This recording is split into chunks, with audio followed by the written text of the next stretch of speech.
Sok iki lho. Ada cili-cili lu. Motor metik terjun bebas ke sawah, ternyata bocah biang keroknya. Membiarkan anak-anak membawa motor memang jelas berbahaya. Apalagi anak tersebut belum cukup umur atau belum terlalu lancar mengendarai motor.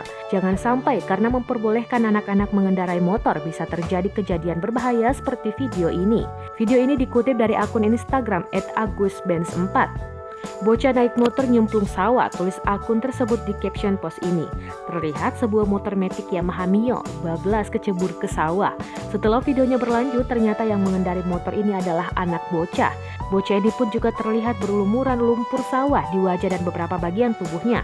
Tampak juga beberapa orang dewasa membantu mengeluarkan Yamaha Mio ini dari sawah. Video ini meski terlihat unik dan lucu tetapi punya pesan yang tersirat. Apalagi kalau sudah menjadi orang tua dan memiliki anak. Jangan coba-coba mempersilahkan anak-anak untuk mengendarai motor jika belum terlalu lancar. Begitu juga jika anak-anak belum cukup umur dan belum memiliki SIM. Jika memang sudah cukup umur dan bisa membuat SIM, tetap harus siap fisik dan mental dalam berkendara di jalanan.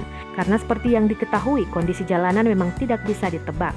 Dari kejadian ini, mulai sekarang jangan memberikan izin kepada anak-anak untuk mengendarai motor sebelum waktunya.